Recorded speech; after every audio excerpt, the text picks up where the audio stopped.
Hey, thanks for joining us today for reading together as we continue to work our way through the spirit of the disciplines, understanding how God changes lives. A great book by Dallas Willard. We're almost finished. We're on chapter 10 today. Chapter 10 deals with the right uses of wealth and poverty.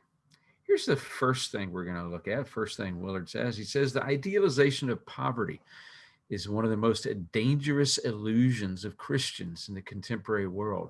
Stewardship, which requires possessions and includes giving, is the true spiritual discipline in relation to wealth. Now, Willard here is setting out to be very provocative and controversial. There are some in the Christian world throughout the last couple of millennia that say if we look at Jesus, the best way to go is to be poor. We talk about the preferential option for the poor. It's better to be poor if you have wealth. I mean, Jesus said to the rich young ruler, give away everything you have to the poor and come follow me. So the obvious solution for every Christian is to give away everything they have and to be poor, to have voluntary poverty. Now, Willard's questioning that. He's not going to question in this chapter that that's appropriate for some people. But what he's questioning is that that's the right thing for everybody. And we'll see how he makes his argument here. He says that stewardship, and to steward something, we have to have possessions and we're going to have to give. When we're stewards, we recognize that what we have, whether it's much or little, it's not ours. We don't have it. We don't manage it for ourselves. We are servants of others. We're servants of God, servants of the people around us. So he's talking here about stewardship as the proper spiritual discipline in relationship to wealth. He continues to talk about frugality. We've already seen a little bit about frugality when we looked at the disciplines of abstinence. He says frugality is both a discipline and a primary Christian virtue. But it must be noted that such failures of giving, here he's talking about not giving, being stingy and selfish, concern the use of goods, not their possession. To possess riches is to have a right to say how they will or will not be used. To use riches is to cause them to be consumed or to be transferred to others in exchange for something we desire. To trust in riches is to count upon them to obtain or secure what we treasure most. If we trust in riches, we will also love them and come to serve them. Now, just in this one section, it's fairly clear that this trusting in riches is wrong for all of us who claim to follow Jesus anyway. And it doesn't matter whether we have riches or just desire riches. It can be that we're poor people and we're just hankering after getting wealthy. Our standard of wealth might not be a Bill Gates or a Jeff Bezos version of wealth, but hey, if I can just make 50,000 a year, then I'm going to have enough. But our goal then, our purpose then is to trust in riches. Trusting in riches is always wrong, always leads us astray. Using them, possessing them, those things can be right. But trusting in them, building our life in them, finding our identity in them, leads us away from God. Willard continues, some who are well off often have actively wronged their neighbors to get or to keep their wealth. Others wrong their neighbors by allowing them to suffer rather than share with them. There is an obvious inequality in the distribution of the goods needed for life, and much of the inequality is a reflection of injustice. If you pay attention to economic discussions in our culture these days, you know we make much of inequality.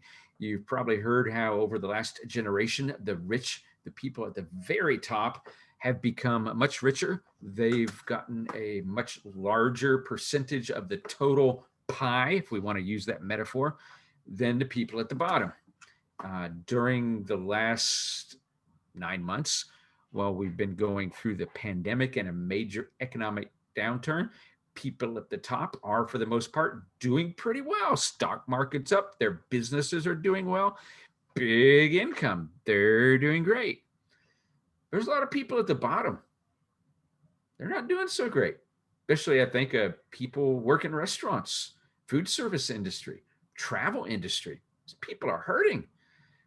What are we doing for them? Is there anything we can do? So there's inequality that we can point at. And sometimes that inequality is itself harmful, is itself bad. Sometimes it's just the way things are, and it's not so harmful. One of the things that's also happened during the last generation or two, as we look at the rise of inequality, is also there's been a vast surge of people out of the desperately poor around the world.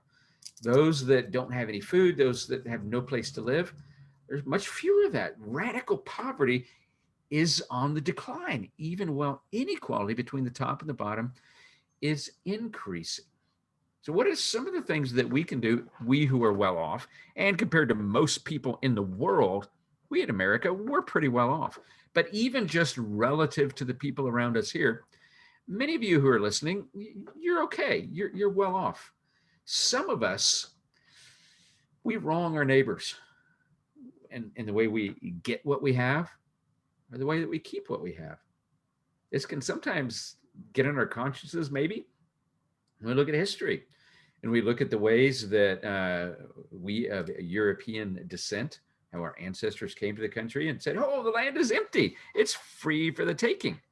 Just sort of ignoring the fact that there were people already here, but they lacked our concepts of ownership and our economic practices. So we just sort of bulldozed them, killed a lot of them, took their land, and we're fairly happy holding it now and feel no qualms about continuing to own it forever.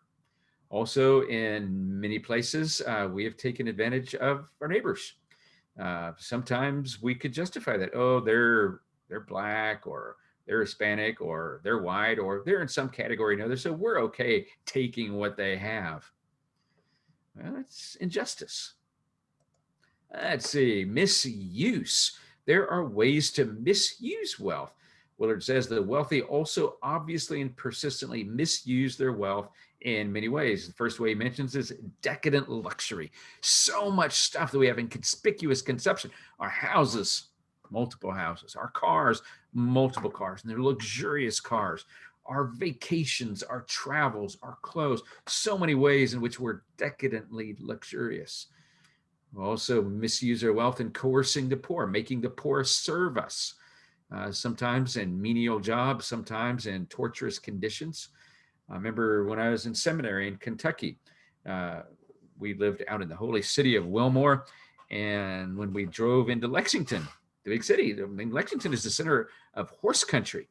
And it's not just people have horses, but there's important horses there, race horses, show horses, important things there. And we observe sometimes that the stables the horses in sure did look nice.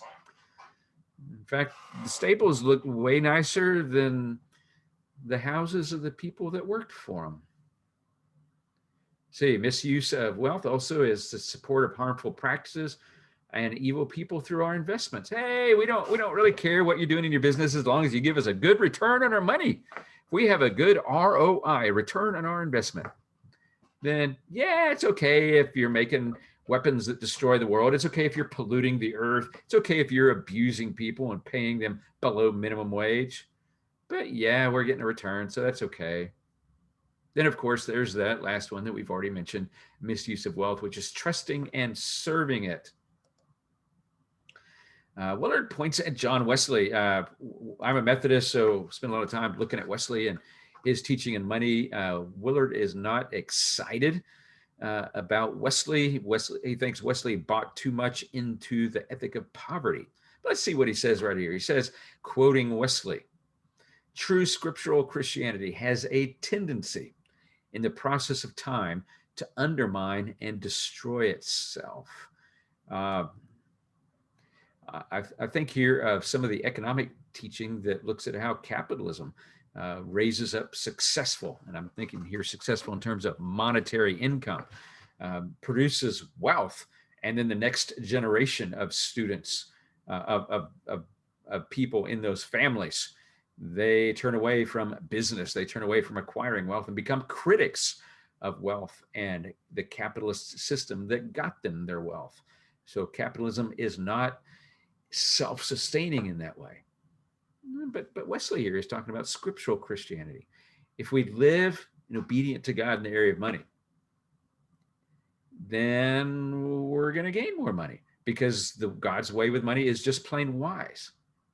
He adds here that living God's way in relation to money begets diligence and frugality, which makes one rich. Riches in turn naturally beget pride, love of the world, and every temper that is destructive of Christianity. Wealth for Wesley is very dangerous. Money is dangerous. Wesley, if you want to know how to get rich, you want to know how to live a monetarily prosperous life, don't look at Wesley. Wesley's pretty much started off his life in ministry earning 28 pounds a year. By the time he died, still living on about 28 pounds a year. His income was much more, but he gave it all away. And he died with very little in the way of possessions. This is where Willard sees a flaw in Wesley. He says, I can see only one possible way for dealing with money. This is looking at Wesley again. Do you gain all you can and save all you can? Then you must, in the nature of things, grow rich. Then, if you have any desire to escape the damnation of hell, give all you can. Otherwise, I can have no more hope of your salvation than that of Judas Iscariot. This is Wesley speaking. This is Willard quoting Wesley. You notice that Wesley seems to think that wealth is irredeemable, that it can't be used in a godly way, that it's necessarily corrupting and dangerous. Willard's not going to go that way. I think Jesus sort of goes that way. Jesus sees, as we're going to see Willard himself saying, riches as deceptive, giving us delusions. So we have to be careful here. But notice the general pattern here that Wesley gives. In the Methodist Church, stewardship time, you hear this repeated frequently, just sort of abbreviated. Gain all you can. In other words, work hard, work industriously, apply yourself, save all you can.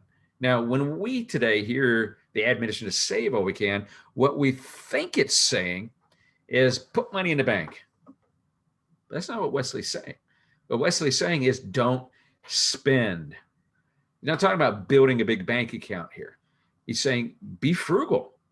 Recognize that you don't need all that stuff that the world says you need. And then give all you can, because you'll be saving a lot. You'll be prosperous because you're working hard.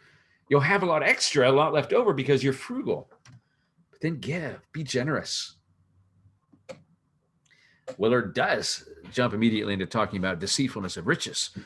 He says, looking at Matthew 13:22, of course riches are deceitful.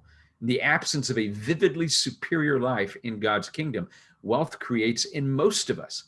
Notice that, most of us, not just a few, not just those who are weak-willed or weak-minded or supremely evil, most of us, an illusion of security and well-being that causes us to trust it rather than the living God who giveth us richly all things to enjoy, from 1 Timothy 6:7.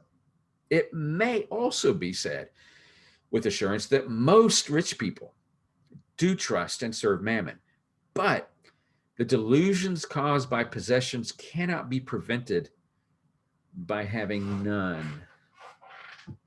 Now this is Willard's getting a little nuanced here. Being poor does not deliver us from the delusions of wealth. We might not have wealth, but we might be deluded into thinking, if only we had wealth, if only our lives were as easy as rich people's, then we'd be okay. But that can also be a trusting in wealth. Now you notice here, Willard's not being easy on those of us that are wealthy. It's not being easy on those of us that have riches or many possessions or who are doing well. Still being hard to say it. Still, for most of us, wealth creates an illusion that things are okay, that we're secure. and everything's under control. He continues, let's be clear about one thing. Whoever cannot have riches without worshiping them above God should get rid of them, if that will enable him or her to trust and serve God rightly. So if what Wesley says is true, if getting rich necessarily leads you astray, get rid of your riches. Choose poverty. Set it aside. Give it away. But what Willard's doing is questioning whether that is a necessity for everyone. He thinks that it's possible to have wealth, to use wealth in a godly way, and to not trust it and to not be deceived by it. He goes on, and this is an important part of his argument here. He says, charity and social welfare programs, while good and clearly our duty, cannot even begin to fulfill our responsibilities as children of light to a needy world. They cannot take the place of adequately prepared, godly men and women who will assume the responsibility under God and by his power of owning and directing the world's wealth and goods. There's a lot of wealth out there. There's a lot of good stuff out there. How are we using it? Are we using it to bless people? What Willard's allowing here is the idea that there's business. We can get engaged in business. We can do things. We can have enterprises that are designed to employ people, to give people jobs, to help people advance in life, to bless our communities, to generate income, not just for ourselves, not just for our families, but for other people. The idea of being in business is to take what God has blessed us with and use it for the good of others, the good of God's kingdom.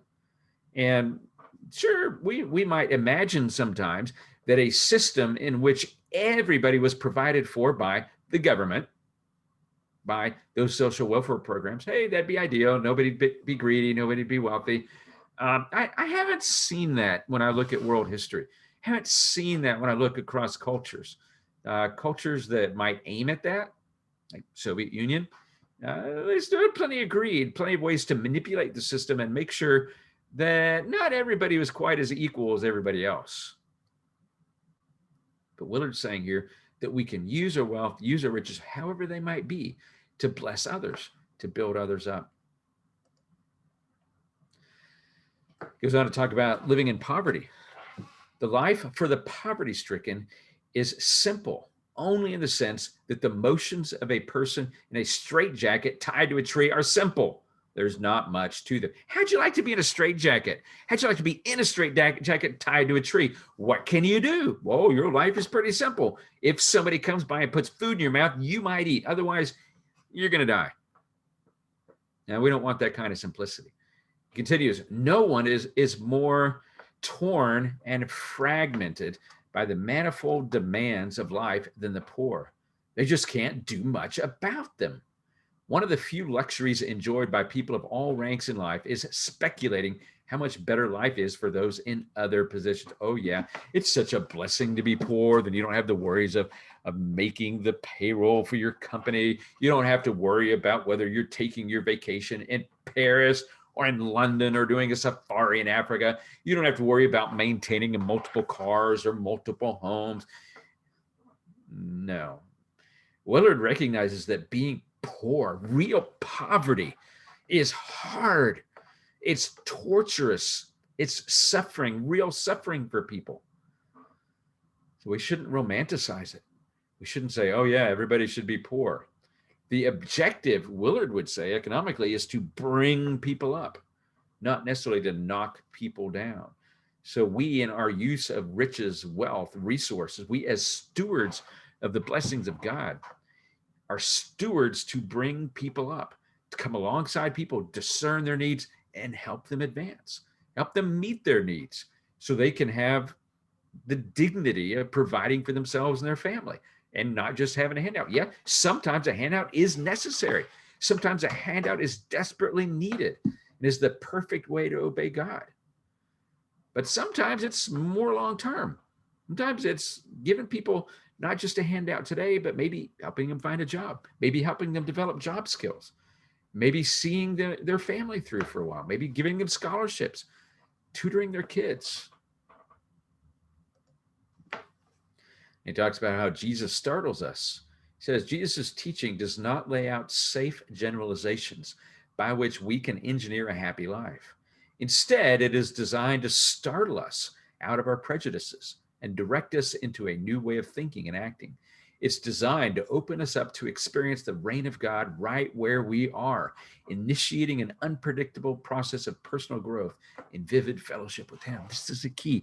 This is what we're looking for in the spiritual disciplines. It's life with God. If our riches, if our wealth, if our possessions are getting in the way, if we're yearning for a life with riches, put them aside. It's the life with God that matters. And it's out of the life with God that we get the compassion, the broken heart that enables us to use what resources we do have in our control for others, to use them in a godly way. Love is also essential. Willard says the overarching biblical command is to love. And the first act of love is always the giving of attention. Therefore, the poor are not to be avoided, forgotten, or allowed to become invisible. We are to see them as God's creatures of equal significance with anyone else in the divine purpose. This is essential, learning to see people, recognize people, acknowledge people.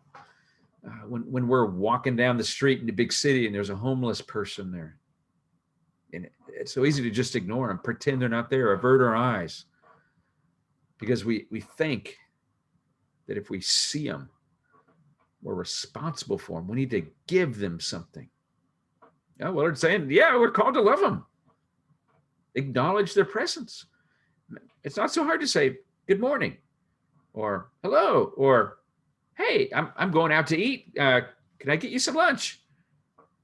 It's not that hard. Most of us could afford doing something like that. But the key thing he's talking about here is acknowledging people, seeing people, not being blind to them, and not thinking, man, if they just worked as hard as I did, they wouldn't be in their situation. If they only applied themselves to their jobs, to their education, to not making those mistakes that they made, then they'd be okay like I am. And we're called to love them.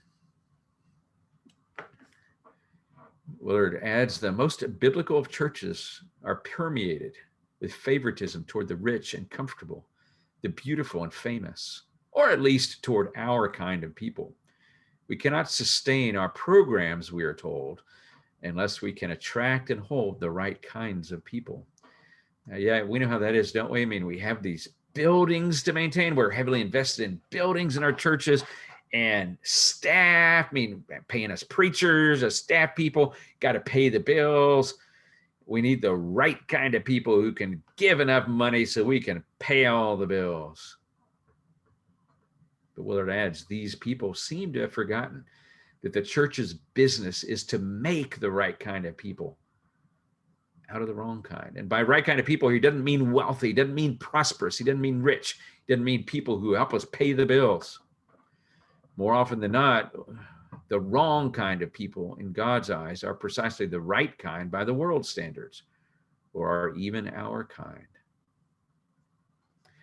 One of the things I pray for the churches I pastor is that we would reach out to everybody, that through what we do, whether it's the formal activities of the church or the lives that we live outside the formal church setting, that people would come to faith in Christ, that lives would be changed in a way that people know that it's Jesus doing it. They don't say, oh, wow, yeah, y'all have a great program. Oh, yeah, y'all have a great, beautiful building. You have a great preacher. You have great staff. And I want people to come away from here saying, man, y'all serve a great God. Y'all are obviously full of the Spirit. You're being transformed to love people the way Jesus does. I pray for people to show up at our church and to be welcomed heartily. People who look like sinners, people who don't look like us, people who don't look like they have their lives together. That's what I'm praying for. This is the last quotation that we're going to look at from this chapter. Willard says, the role of Christian ministry, or the special religious vocations, is to embody and communicate the gospel of God's government to all, and to prepare those who can stand in the crucial secular area of the world to be religious caretakers of the world's good. If taught well, such Christians within important secular environments will then be on the job to see to it that what needs to be done with the goods of this world is done as it needs to be done. Too often we get to the position where we think, okay, if I'm called to ministry, if I'm going to be a servant of God, what that means is I'm going to be a pastor. I'm going to be a youth director. I'm going to be a music leader in the church. Or I'm going to be a Sunday school teacher. All that is great. We need those. But what Willard's getting at here is that all of us have a calling to advance the gospel, to advance the good news of Jesus, the King who rules. And we do that, whatever our job, whatever our employment, whatever our space in society, in the community, and that we do it well. We do it to bring people along. We do it to display and to share the love of Jesus, so that being a business person can be just as godly a calling as any other.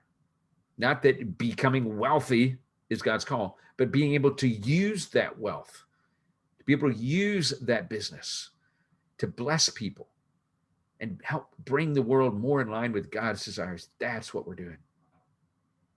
Now, this is a tough topic for us. We're not used to talking about money, not used to talking about wealth. In a couple of weeks, I'm going to be looking at money on a Sunday in my message.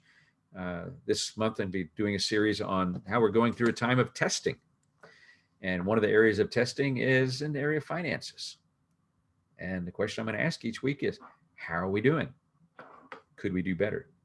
Well, let's pray as we close out today. Father, thanks so much for bringing us together to talk about riches, to talk about wealth. Lord, we want to do it your way. If doing it your way for us means giving it all away, Lord, show us that. If doing it your way means that we give more, show us that, Lord. Lord, open our eyes to the people around us. Open our eyes to their needs. Show us how we can be a part of your meeting their needs, so that we can be an answer to their prayers for the basic needs of life. Amen. Well, thanks again for joining us today for reading together. Hope to you'll join with us next time. Bye.